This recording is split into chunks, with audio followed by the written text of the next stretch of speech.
inin kurat sa nga sarayawon, ayon hanlitin yu og samarnon, mga kalagasan ug batan-on, hakurat sa naray hakbud dayon.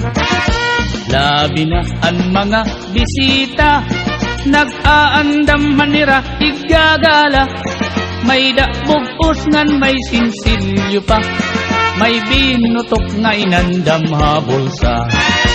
Hala na sige kita, an mayor ngan an irmana, nasayaw na hiran kurat sa upod an sunatahan banda. Hala na sige kita, an mayor ngan an irmana, nasayaw na hiran kurat sa upod an sunatahan banda.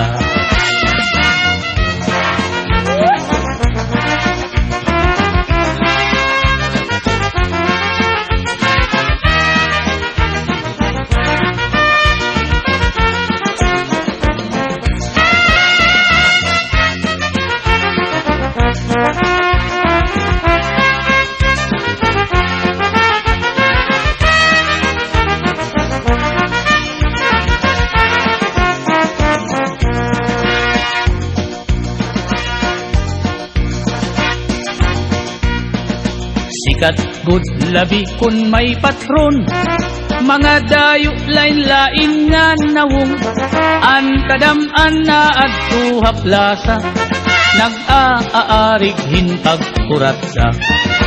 Sikat good ini nga sarayawon, halabi nga mga okasyon, mga kalagasan ug batan-on, kurat sa gudlaan ira ayon.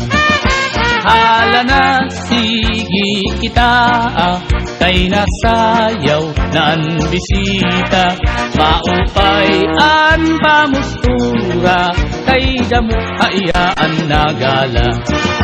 Hala na sige kita, kay nasayaw na ang bisita, maupay an pamustura, kay nagkakalupad ang kwarta.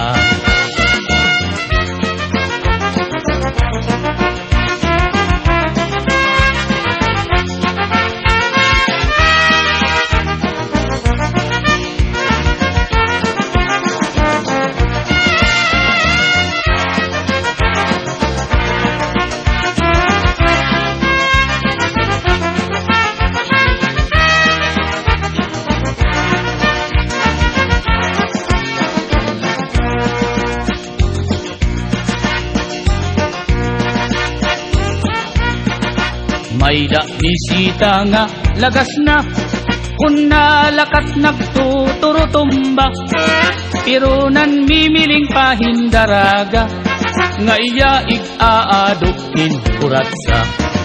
Mga tao kinan hipausa, kay an lagas nag-iba an porma, pagsayaw la niyahin kuratsa, nagluluhod-luhod nga nadupa.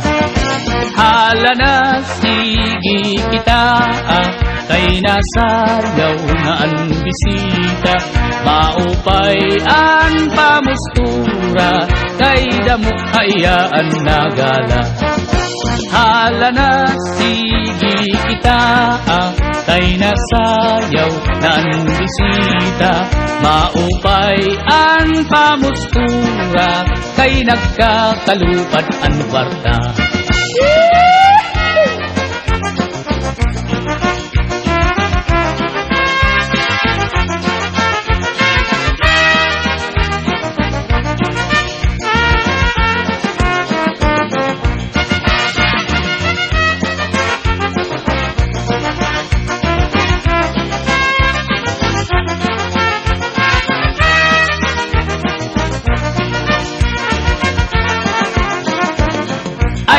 Ay nakikita, nakikita, an banungan, an kugita, makapyuton, an banu madinagit nun. Ay nakikita, nakikita, an banungan, an tugita makakyuton, an banug madinagit mo.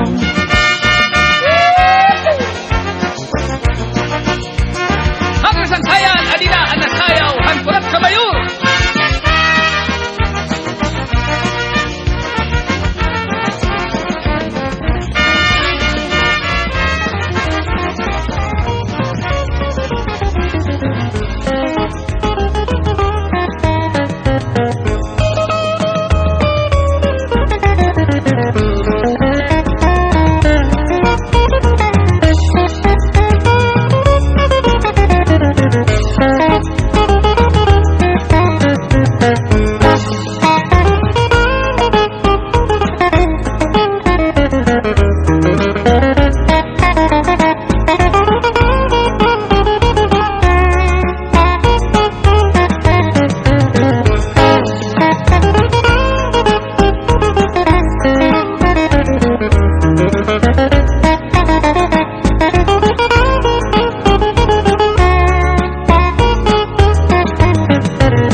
Inin kurat sa nga sarayawon, ayon hanlitin yu og samarnon, mga kalagasan ug batanon, hakurat sa naray hakgudayon.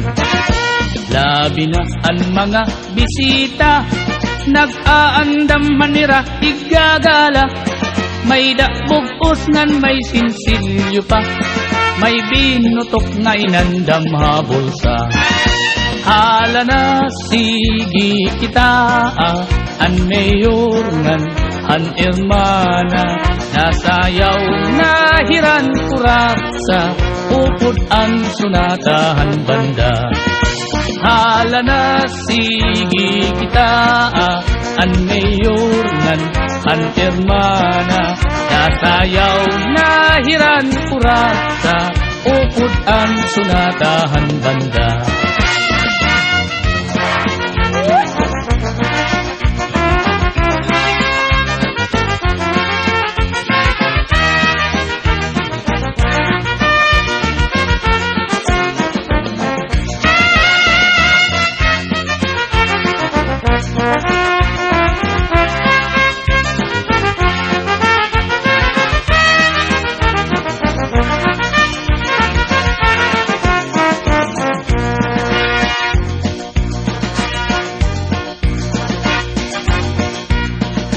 Sikat good labi kun may patron, mga dayo lain-lain nga nawong, an kadam-an na at tuhaplasa, nag-aarig hinpag kuratsa. Sikat good ini nga sarayawon, halabi nga mga okasyon, mga kalagasan ug batanon, kurat sa gudlaan ira ayon. Hala na sige kita, kay nasayaw na ang bisita, maupay an pamustura, kay damo hayaan nagala. Hala na sige kita, kay nasayaw na ang bisita, maupay an pamustura, kay nagkakalupad ang kwarta.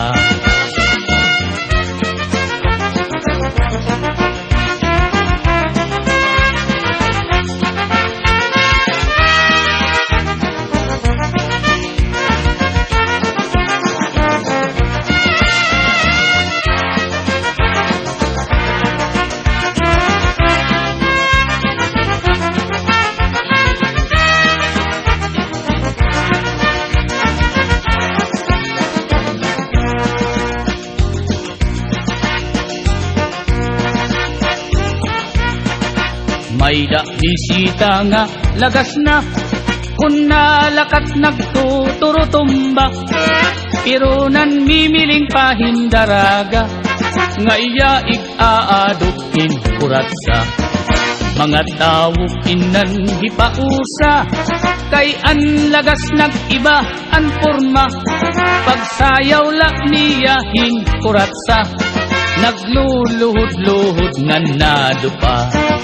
Hala na sige kita, kay nasayaw na ang bisita, maupay ang pamustura, kay damo hayaan nagala.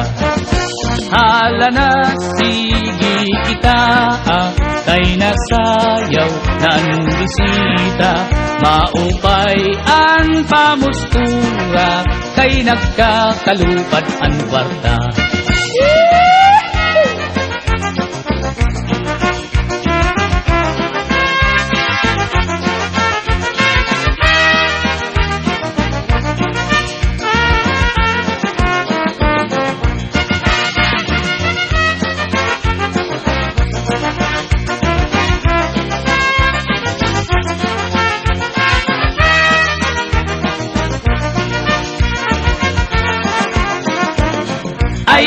ay nakikita, an banungan, an kugita, makapyuton, an banu madinagit nun, ay nakikita, an banungan, an kugita, makapyuton, an banu madinagit nun.